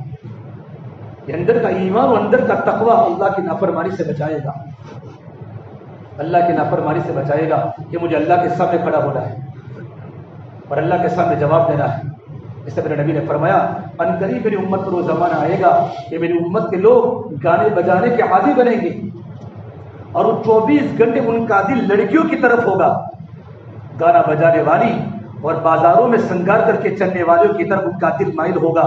جب وہ راتوں کو سوئیں گے جب وہ صبح میں اٹھیں گے تو اللہ ان کے چہروں کو سور کی شکل میں تبدیل کر دے گا۔ تو صحابہ نے پوچھا اللہ کے نبی کیا وہ اللہ پر ایمان لاتے ہوں گے؟ کہ وہ اللہ پر ایمان لاتے ہوں گے، میری رسالت کا اقرار بھی کرتے ہوں گے، نمازوں کی پابندی کرتے ہوں گے، رمضان کا روزہ بھی رکھتے ہوں گے، لیکن 2 چیزیں ہوگی، نشے کے عادی بنیں گے غلط صحبت کی وجہ سے، ان کا دل لڑکیوں کی طرف مائل ہوگا، رات کو پی کے سوئیں گے، جب صبح میں اٹھیں گے اللہ ان کے چہرے کو بدل دے گا۔ دنیا میں اوپن گناہ ہو رہا ہے اور مغربی ممالک اور مغربی میڈیا گناہ کو زندہ کر رہا ہے اور نوجوانوں کے سامنے عریانیت اور وہاں کے فواحش کے دروازے کھول دیے ہیں کہ بھئی یہ تو انسان اپنے خواہش کو پوری کر سکتا ہے، اس میں کوئی ٹینشن کی بات نہیں ہے۔ اس لیے سب سے بڑی بنیاد میں اور آپ جہاں بھی رہے غلط صحبت سے اپنے آپ کو بچاوے۔ قرآن کریم اللہ نے منظر کھینچا ہے وَيَوْمَ يَعَضُّ الظَّالِمُ عَلَى يَدَيْهِ يَقُولُ يَا لَيْتَنِي اتَّخَذْتُ مَعَ الرَّسُولِ سَبِيلًا يَا وَيْلَتَىٰ لَيْتَنِي لَمْ أَتَّخِذْ فُلَانًا خَلِيلًا۔ وہ ہاتھ کھائے گا قیامت کے دن، کھاتے کھاتے کاٹتے کاٹتے پورے ہاتھ کو کاٹ دے گا اور یہ کہے گا کاش میں فلاں کو دوست کبھی نہ بناتا، فلاں کو دوست لم اتخذ فلانا خلیلا لقد اضلنی عن الذکر بعد اذ جاءنی۔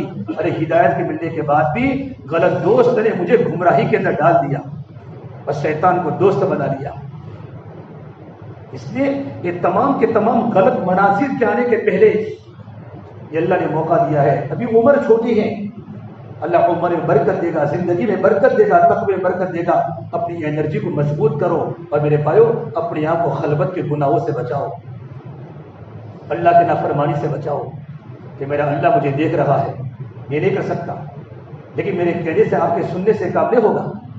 اس کے لیے اندر چاہیے، اندر کی طاقت۔ ہر مشین جو چلتی ہے نا اپنی طاقت سے چلتی ہے، انسان جو چلے گا وہ اندر کے ایمان سے چلے گا، ایمان کا نور، ہدایت کا نور جو انسان کے دل میں ہوتا ہے۔ وقال مولانا ابراہیم صاحب دعوت برکاتہم، جب اندر ایمان کا نور پیدا ہو جاتا ہے نا تو آدمی کو گناہوں سے نفرت پیدا ہو جاتی ہے۔ کیا ہو جاتی ہے؟ گناہوں سے نفرت پیدا ہو جاتی ہے اور آدمی کو ایمان عمل میں حلاوت ہوتی ہے۔ ایک آدمی کو آئس کریم کھانے میں کتنا مزہ آتا ہے؟ جو لوگ آئس کریم کھانے کے شوقین عادی ہے نا، آئس کریم کا ہر چمچ میں لذت ہے، فالودہ کھانے میں، لسی پینے میں، کوئی بھی ٹھنڈی چیز ہو، کوئی بھی کھانے کی آئٹم ہو اس کو مزہ آتا ہے۔ اس طرح عمل کرنے میں لذت آئے گی، اللہ اس کو ایمان کی حلاوت دے گا، ایمان کی مٹھاس دے گا۔ یجد حلاوت الایمان، اللہ ایمان کی حلاوت دے گا۔ آدمی انتظار کرے گا کب اذان ہوئے اور میں مسجد میں جا کر اللہ کی عبادت کروں۔ ابھی 2 دن پہلے رات کو عشاء کی نماز کے بعد یہ نمرہ کے ایکتا میدان پروگرام کا بہت بڑی مستورات جمع ہوئی تھی۔ عشاء کی نماز میں نے وہاں پڑھی، ایک نوجوان عشاء کی نماز کے پڑھنے کے بعد سنیچر کی رات کی بات کر رہا ہوں، بہت دیر تک دعائیں کر رہا تھا، میں بیٹھا رہا کہ نوجوان دعا کرتا ہے وہ حالات میں ہے۔ دعا کرنے کے بعد میں نے سلام کیا، بھائی کہاں کے ہو؟ کہ میں یہاں کا ہوں، کہ میں MBBS ڈاکٹر بنتا ہوں۔ میں کہا کیوں اتنا سارا روتے ہو؟ کہ مولوی صاحب میں آپ کو کیا بتاؤں، میں تو آتم ہتیا کرنے کی کوشش میں لگا ہوا تھا، خودکشی کی کوشش میں لگا ہوا تھا۔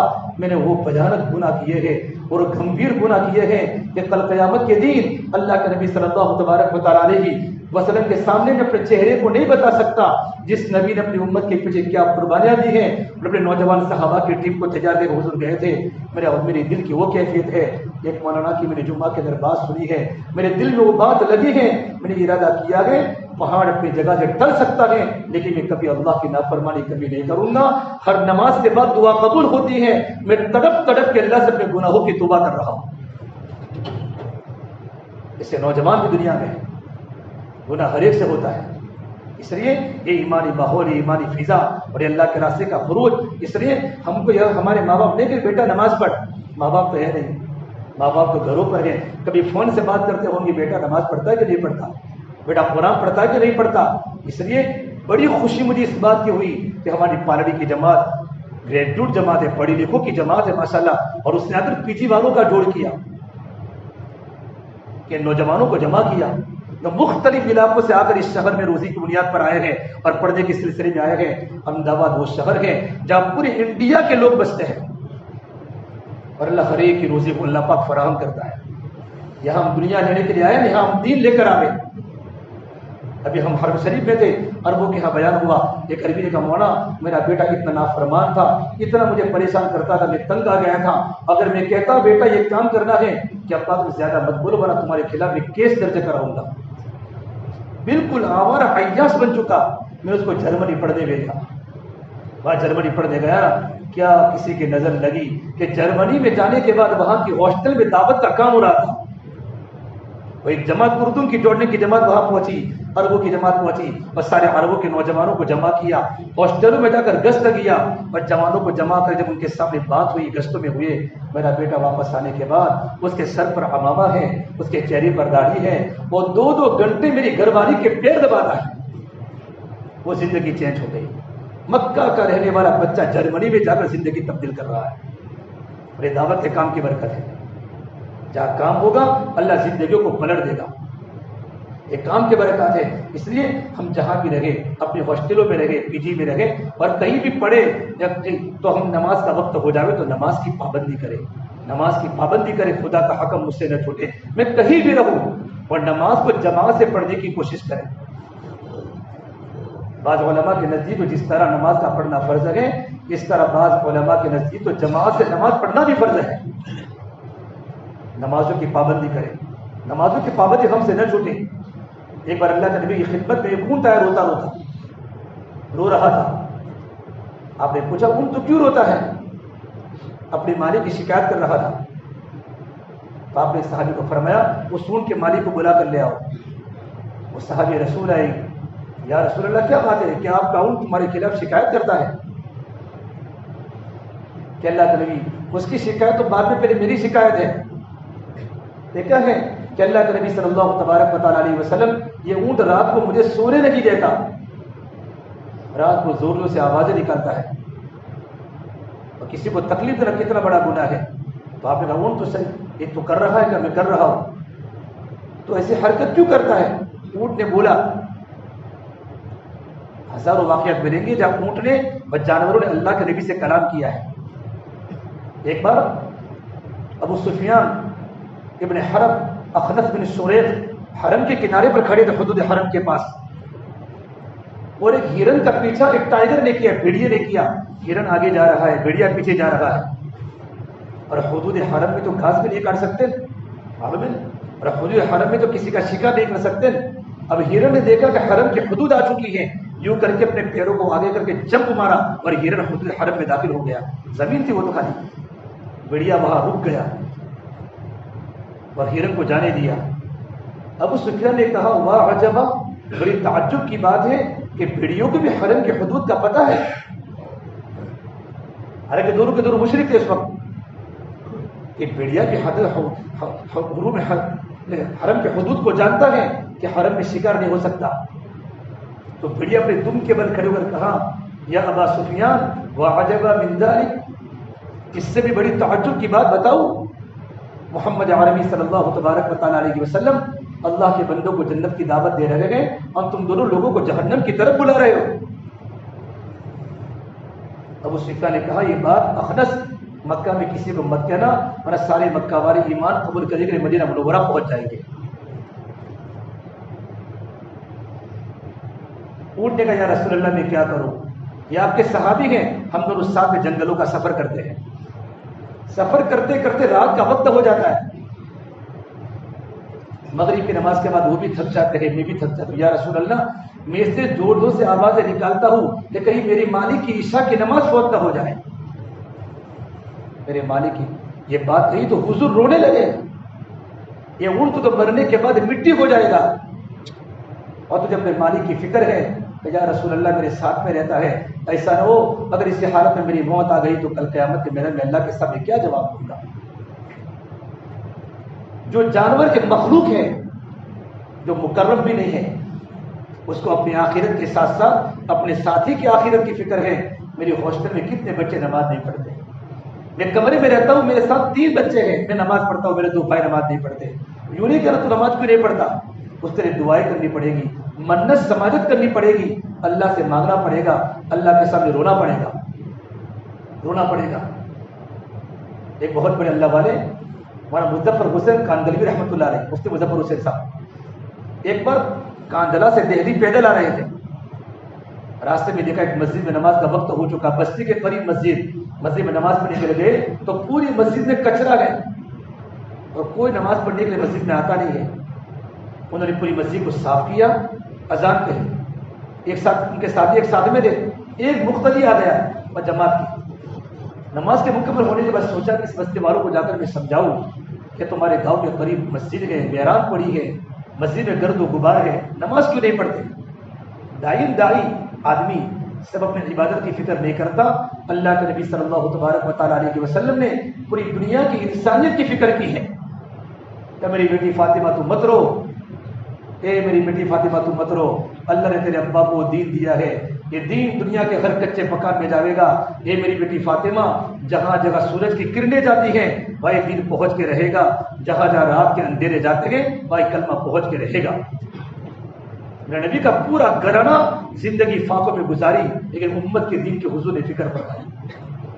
اور کتنی بڑی صحابہ کی جماعت دنیا میں تیار ہوئی، کتنی قبریں ملکوں میں آپ کو صحابہ کی ملے گی۔ تو بستی میں نے کہا حضرت یہ ہمارے یہاں کا سردار ہے، وہ شراب پیتا ہے، اس کے گھر پر لڑکیاں ناچتی ہیں، اگر وہ نماز پڑھے تو ہم سب نماز پڑھیں، ہمارے گاؤں کا بوس ہے، ہمارے گاؤں کا بڑا ہے، آپ ان کی ملاقات کرو۔ کہ کہاں رہتا ہے؟ کہ مسجد کی گلی میں رہتا ہے۔ حضرت مفتی مظفر حسین اس گلی میں گئے، جا کر دیکھا تو رئیس خان پٹھان نام تھا، وہ بیٹھے ہوئے تھے۔ کہ میں اندر آ سکتا ہوں؟ ایک مسافر ہو، کیا آ سکتے ہو؟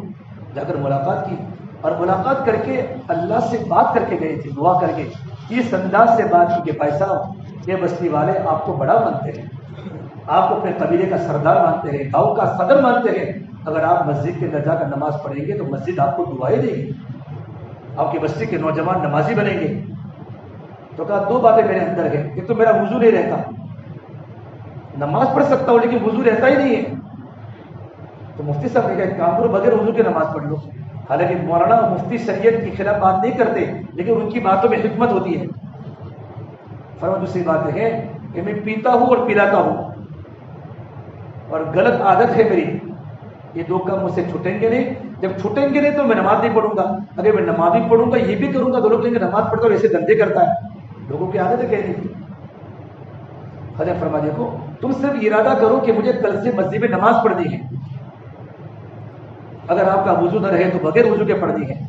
خادم ساتھ میں تھا، حضرت نے پورا سفر ملتوی کر لیا، اتنا کہنے کے بعد اس نے کہا ٹھیک ہے میں ارادہ کرتا ہوں، مسجد میں سجدے میں پڑھ کے اللہ سے مانگا، اے پروردگار عالم میں نے شریعت کے خلاف باتیں کہی ہیں کہ بغیر وضو کے نماز تو پڑھ سکتا ہے، یا اللہ اس کا وضو ٹیکے اور اس کا وضو باقی رکھنا تیری ذمہ داری ہے، میرا کام صرف اس کو مسجد میں پہنچانا ہے، اس کے دل کی دنیا اللہ خود ہی بدل سکتا ہے۔ اتنا کہنا تھا، فجر میں اٹھا، آج تو نماز بہت مدت کے بعد جانا ہے، وضو نہیں آج تو غسل کر کے جاؤں گا، غسل کر کے جاؤں گا، پہلی مرتبہ نماز پڑھنا ہے۔ بس جیسے مسجد میں نماز پڑھی، اللہ نے وہ اچانک اس کی دل کی کیفیت کو بدلا کہ جیسے مسجد میں گیٹ سے باہر نکلا اس کے دل میں شراب کی نفرت پیدا ہو گئی اور غلط گندگی عادتوں کی نفرت پیدا ہو گئی۔ گھر پر آنے کے بعد سب کو روانہ کیا، شراب کی بوتلیں توڑ دی اور پوری بستی نماز پڑھنے والی بن گئی۔ اللہ نے اس کے بیٹوں کو عالم دین بنایا۔ ایک مسافر کی 1 دن کی محنت ہے۔ ہمارے پی جیوں میں، ہمارے ہاسٹل میں کتنے مسلمان بچے رہتے ہیں، کتنے مسلمان بچے رہتے ہیں، ہم تھوڑی فکر کریں۔ چند نوجوان ایسے مجنون قسم کے جو اپنے جاب کے ساتھ، اپنے اسکول کی پڑھائی کی تعلیم کے ساتھ ساتھ اس کی تھوڑی فکر کر لیں کہ میری پی جی میں عشاء اور فجر کی نماز سارا مجمع یہاں ہوتا ہے، ان کی نماز دی جانی چاہیے۔ میں اس کے لیے کیا کر سکتا ہوں؟ اللہ سے مانگ سکتا ہوں، محنت کر سکتا ہوں۔ ہمارا کام تو محنتوں کا ہے۔ ایک اسٹوڈنٹ پورے علاقے کا ذمہ دار بنا ہے، ہمارے الیاس صاحب رحمۃ اللہ علیہ جب ذاکر حسین کالج میں آئے دلی میں، اور مولانا صاحب کی زبان تھی توتلی، دعوت کے کام کے بانی، زبان توتلی تھی۔ مولانا حضرت صاحب بلیائی فرماتے ہیں میں ایک بار حضرت کے بیان میں بیٹھا ہوا تھا تو میرے بھائیوں 17 مرتبہ کہاں تب جا کر پورا بول سکے۔ زبان کی حالت ہے لیکن دل کے دل میں دین کے مٹنے کا درد بھرا ہوا ہے۔ ذاکر حسین کالج میں پوری دنیا کے اسٹوڈنٹ پڑھتے تھے، تبلیغ کا نیا ماحول تھا، تو فرمایا ہماری جماعتیں تمہارے ملکوں میں آئے گی تو ہماری جماعت کو کون ساتھ دے گا؟ اب ہندوستان میں تبلیغ کا کام کا تعارف نہیں تھا، کوئی جانتا ہی نہیں تھا، دلی میں کام شروع نہیں ہوا تھا، کچھ میواتی لوگ کام میں لگے ہوئے تھے، تو سب اسٹوڈنٹ نے کیا کی؟ تالیاں ماری۔ لوگ کیا کرتے ہیں مذاق میں مومنٹ کرتے ہیں، تالیاں بجاتے ہیں، لیکن مولانا صاحب کسی سے متاثر نہیں ہوتے تھے، بڑے عزائم تھے اللہ کے ساتھ۔ فرمایا ہماری جماعت تمہارے ملکوں میں آئے گی تو ہماری جماعت کا کون ساتھ دے گا؟ ایک نوجوان نے کہا ملا جی تمہارا کھسک گیا ہے، ابھی دلی میں کوئی دعوت کے کام کو نہیں جانتا، تم ملکوں کی بات کرتے ہو، ملکوں کی بات کرتے ہو۔ اگر میں آپ کو یہ کہوں کہ اسٹوڈنٹ امریکہ جائے گا، کینیڈا جائے گا اللہ کے راستے میں، آپ ان کے مولانا ابھی تو پی جی میں کھانے کے پیسے نہیں ہیں، آپ امریکہ کی کینیڈا کی باتیں کرتے ہیں، لیکن اللہ کے بندے اللہ سے اچھی گمان کر کے بات کرتے تھے۔ ایک صومالیہ کے قریب جبوتی کا نوجوان اٹھا اور یوں کہا مولوی صاحب اگر تمہاری جماعت اگر میری بستی میں آئے گی، میرے ملک میں، تو میں آپ کی جماعت کا ساتھ دوں گا۔ پھر اس سے تالی بجائی مذاق میں۔ حضرت کی بات ختم ہوگی، دعا کر کے حضرت نکل گئے۔ 1962 میں چھاپی میں اجتماع ہوا پالمپور میں، اور 64 میں کابی میں اجتماع ہوا۔ مولانا یوسف رحمۃ اللہ علیہ آئے ہوئے تھے، اور اس طرح ملکوں کی جماعتیں بنی، ملکوں کی جماعتیں جب بنی ہیں تو ایک مولانا عیسیٰ صاحب بڈاڑوی رحمۃ اللہ علیہ جماعت لے کر وہاں سے کرتے کرتے جمودی پہنچے۔ وہی اسٹوڈنٹ اس وقت جمودی کا بہت بڑا افسر بن چکا تھا، وہ اپنے گھر سے نکلا اور اس نے دیکھا یہ پوٹلا بستر لے کر جا رہے ہیں، ایسے میں نے دلی میں دیکھے ہیں، اور اپنا شیشہ اونچا کیا، کہا تم کہاں سے ہو؟ کہ ہم انڈیا سے ہیں۔ انڈیا میں کہاں سے؟ کہ نظام الدین سے ہیں۔ تبلیغی جماعت؟ کہا تبلیغی جماعت۔ وہ اپنی گاڑی سے نیچے اتر کر پھوٹ کر رونے لگا اور یوں کہا مجنون کا خواب سچا نکلا، مجنون کا خواب سچا نکلا۔ پھر کہا میں آپ کی جماعت کا میں ساتھ دوں گا۔ وہ اٹھا گئے اور اللہ نے اسٹوڈنٹ کو پورے جبوتی میں کام کے پھیلنے کا ذریعہ اللہ نے اسٹوڈنٹ کو بنایا۔ آج پوری دنیا میں کام ہو رہا ہے، دنیا کے کسی بھی ملک میں۔ آج بھی ہمارے اکابر کے سفر ہوئے امریکہ کے، کینیڈا کی کارگزاری سنائی کہ کینیڈا کے اسٹوڈنٹ کو دیکھنا ہو تو آپ کو لگے گا کہ دارالعلوم کے طالب علم ہے۔ کینیڈا کے مرکز میں پورے اسٹوڈنٹ بھر جاتے ہیں، ایسی گندی فضاؤں میں رہنے والے، جب اوپن ماحول ہے، جب مخلوق کو بولا جاتا ہے ملحدین ہیں۔ سمانا عمر صاحب پالوی رحمۃ اللہ مرتبہ علی گڑھ میں بیان کرنے کے آئے، سارے کے سارے اسٹوڈنٹ تھے، اور مولانا چالو بیان میں کھڑے ہو گئے اور فرمایا میں یہ نہیں چاہتا کہ تم اپنی تعلیم میں کمی پیدا کرو، محنت کرو، مضبوطی سے تم بہت آگے بڑھو۔ مولانا فرمایا مجھے افسوس ہے کہ چاند پر پہلے پہنچنے والا عیسائی تھا، مسلمان کیوں نہیں تھا؟ چاند پر پہلے کون پہنچا؟ عیسائی پہنچا، مسلمان کو پہنچنا چاہیے تھا۔ ہمارا تعلیمی لیول اتنا ہو، ٹاپ پر ہو، اور تعلیمی لیول کے ساتھ ساتھ ہماری پوری زندگی دعوت کے کام میں لگے اور ہم مبلغ بن کے زندگی گزاریں، کیونکہ ماشاءاللہ آپ کہیں جاؤ گے، آج احمدآباد میں جاب کرتے ہو، اللہ آپ کو پہنچائے گا۔ نہ مانو ہمارے احمدآباد کے اسٹوڈنٹ ملکوں میں ہمارے جب اکابر جاتے ہیں تو وہاں ملکوں میں ان کی خدمت کرتے ہیں۔ آپ پڑھ رکھے گئے، جاب کر رکھے گئے اور دعوت کا کام کر رکھے گئے، ان کی زندگی اللہ نے پلٹ دی ہے۔ اس لیے آپ لوگ بھی ارادہ کرو انشاءاللہ کہ ہم بھی اللہ کی دین کی محنت کریں گے اور اپنی زندگی کو بدلیں گے۔ آج تک ہم سے جتنی اللہ کی نافرمانی ہوئی ہے، ہم اللہ سے توبہ کریں گے۔ ہماری جتنی نمازیں کہ نمازوں کو کیا کریں گے؟ قضا کریں گے، اور علماء کی صحبت میں رہیں گے، بزرگوں کی صحبت میں رہیں گے۔ اور جب آپ کتنے آئے ہیں، بہت سے نوجوان نہیں بھی آئے، اتنا بڑا مجمع ایک دن کی محنت میں جمع ہو گئے، بہت سے نوجوان آئے بھی نہیں ہوں گے، نہیں بھی آئے ہوں گے۔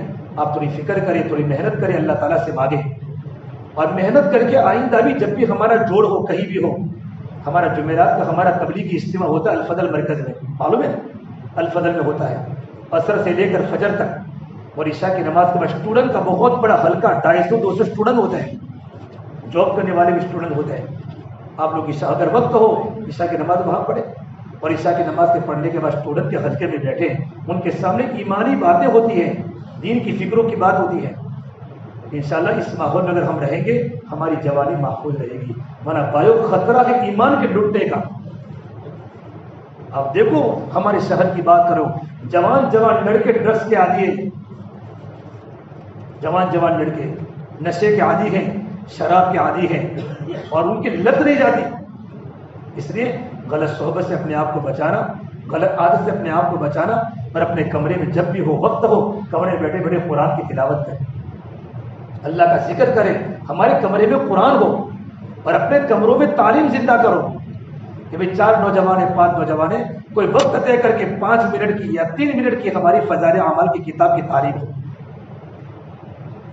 فضائل اعمال کی کتاب کی تعلیم ہو۔ تعلیم کی برکت سے کیا ہوگا؟ ہمارے دل میں ایمانی فضا پیدا ہوگی، ہمارا دل مضبوط بنے گا، اللہ کی محبت آئے گی۔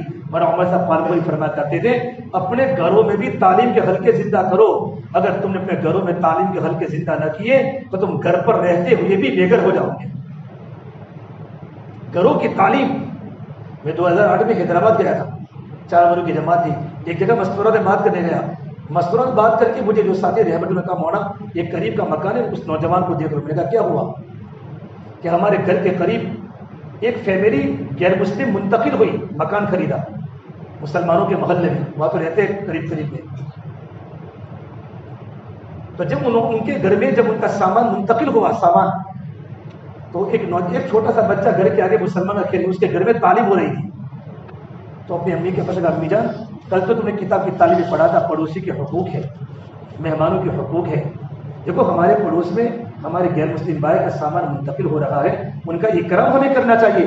چھوٹا بیٹا ماں کو کہہ رہا ہے، کھیلتے کھیلتے آیا، تو ماں نے کہا بیٹا میں چائے بناتا ہوں، چائے بنا کر تھرمس میں چائے بھرا اور ٹوسٹ کو لے کر بنا بسکٹ دے کر بیٹا ان کو چائے پلا دے، چائے دے کر آ گیا، وہ لڑکا کھیلنے میں مشغول ہو گیا۔ دوپہر کا وقت ہوا، سامان ابھی منتقل ہو رہا تھا کہ امی ابھی تو ان لوگوں نے کھانا نہیں پکایا ہوگا، ابھی ان کا سامان منتقل ہو رہا ہے، اور ہم پر تو پڑوسی کے حقوق کے مہمانوں کے، امی کھانا بنا لو۔ تو ماں نے جلدی جلدی دال چاول بنائے اور ٹفن تیار کیا کہ بیٹا سب کو کھلا دے۔ جب وہ لڑکا جب کھلانے کے لیے گیا تو غیر مسلم کی آنکھیں بھیگی ہو گئی، اور کہا بیٹا شام کا کھانا مت لانا، شام کا کھانا ہماری پوری فیملی منتقل ہو جائے گی اور ہمارے گھر میں کھانا بنے گا۔ جب پوری فیملی آ گئی تو شوہر نے بیوی کو یوں کہا ان لوگوں نے ہمیں صبح چائے پلائی، دوپہر کا کھانا کھلایا، ہمارا حق بنتا ہے کہ ان کا تھوڑا اکرام بھی کرے، کہ ایک مٹھائی کا ڈبہ لے کر ان کو ہدیے میں دو۔ یہ مٹھائی کا ڈبہ لے کر وہ عورت گئی پڑوس میں مسلمان کی عورت کے گھر کے پاس، پھر کہا ہم تو بہت سے مسلمانوں کے پڑوس میں رہ کر آئے لیکن ہم نے وہ اخلاق نہیں دیکھے جو تمہارے بچے کے اخلاق دیں گے۔ کہا ہمارے گھر میں فضائل اعمال کی تعلیم ہوتی ہے، اللہ اور اللہ کے نبی کی باتیں ہوتی ہیں، ہمارے خدا نے ہم کو زندگی گزارنے کا طریقہ بتایا، پڑوسی کے حقوق بتائے۔ تو کہا میں تمہاری تعلیم میں شرکت کر سکتی ہوں کہ بالکل آؤ، لیکن 2 دن آنا، تم تیسرے دن مت آنا۔ کہ کیوں؟ کہ میرے شوہر اللہ کے راستے میں 3 دن جماعت میں گئے تو تیسرے دن وہ آ جائیں گے اور آپ کو ان کے لیے پردہ کرنا آپ کو فرض ہے۔ 2 دن تعلیم میں آئی اور تعلیم کے بعد اس بہن نے کہا کہ بہن تم آئندہ کل مت آنا، تو رونے لگی کہ مجھے اتنا مزہ تمہاری تعلیم میں آ رہا ہے کہ میں آپ کو بتا نہیں سکتی، بہن تم مجھے روک رہے ہو لیکن میں کیا کروں، کیا مجھے یہ کتاب مل سکتی ہے؟ کہ ہاں میرے پاس ہندی کتاب پڑھی، میں آپ کو ہندی کتاب گفٹ دیتی ہوں۔ تو اب گھر جا کر گھر میں اس غیر مسلم عورت نے تعلیم شروع کی، اس کا شوہر بھی ہے، جوان لڑکا بھی ہے، جوان لڑکی بھی ہے۔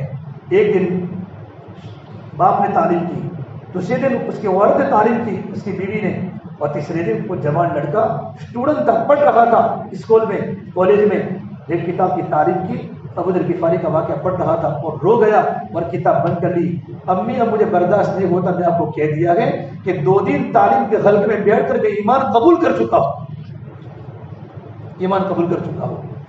اس کی امی نے اس کے ابا کی طرف دیکھا تو اس کے ابا نے کہا میری پیاری بیوی میں تو پہلے ہی دن چائے پی کر ایمان قبول کر چکا تھا، لیکن تیرا مجھے انتظار تھا، میں ایمان قبول کر چکا ہوں۔ ایک تعلیم کے حلقے کی برکت سے پوری فیملی اسلام میں داخل ہو گئی۔ یہ گھروں کی تعلیم کے وہ اثرات ہیں۔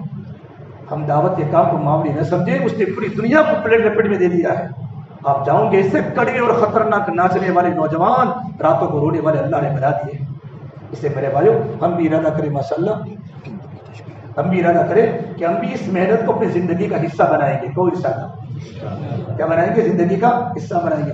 جب بھی ہمارے پاس چھٹی کا موقع ہو، بڑی چھٹی ہو، سمر ویکیشن ہو ہمارے پاس، بڑی تعطیل ہو، ایسے وقت میں اللہ کے راستے میں چلنے کا ارادہ کریں گے. اور جو فائنل ایگزام ہونے کے بعد اور جو لوگ جاب کرتے ہیں چھٹی لے کر بھی کم سے کم زندگی میں ایک مرتبہ 4 ماہ لگائیں گے. یہ فجر کے نماز کا میری ڈاکٹرز میں بات تھی، بہت سے ڈاکٹر پورے احمدآباد کی جمع ہوئی تھے بروج میں.